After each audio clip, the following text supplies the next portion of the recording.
Rajiv, I want to touch upon a controversy which happened in India maybe a few months ago.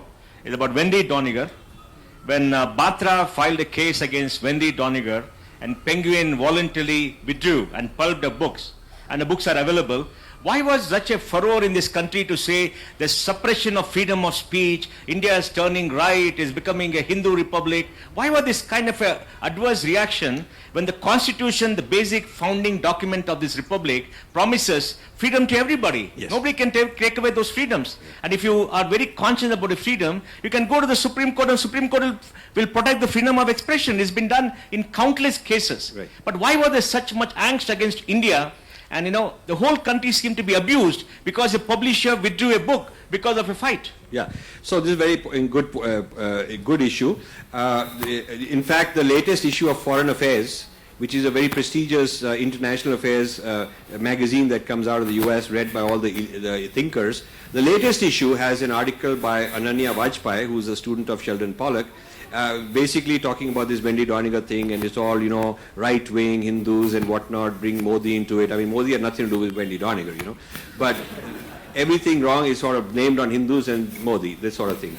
So the point is that, as you've said, somebody used the law to fight a case.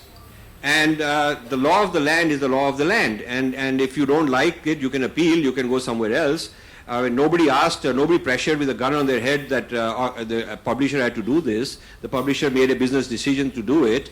It was entirely their call. So I don't think you can call this fascism or right-wing, any of that. It is just using the law of the land for your purpose. Now, the same law has been used to ban Da Vinci Code because Christians were offended, and the same law, Satanic Verses by Salman Rushdie, because Muslims were offended. So there was no big uproar, no big international crisis declared because India banned those kind of books at the past. When a Hindu uses the same law for his purposes, it suddenly becomes like it's a big deal.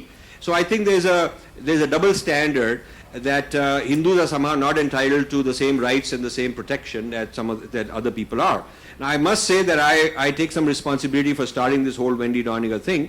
Those of you who are from the Sulekha days or who've read my books, Invading the Sacred and so on, I started this critique of Wendy Doniger long ago.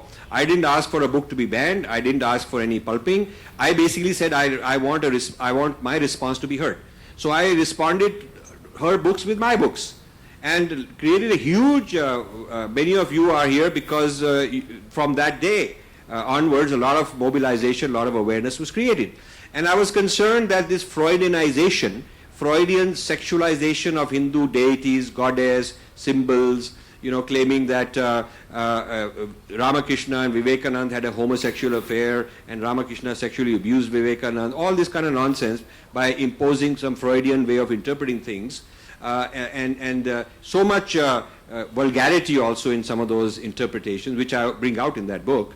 I felt that Hindus ought to know that this is going on, because the same scholars are training a whole army of people with getting PhDs from their American university and sending them here to become like big experts who get book awards and who are quoted, and they are the gatekeepers here. People should at least know that this is how we are being treated as a tradition. And then, I believe in free speech. They have a right to publish what they published. I have a right to my own criticism. I didn't go for pulping, banning, and so on. But if somebody else did, I think he has a right to do it if he's doing it under the law. Because Batra is following the law and doing it. And others can contest. They didn't have to concede.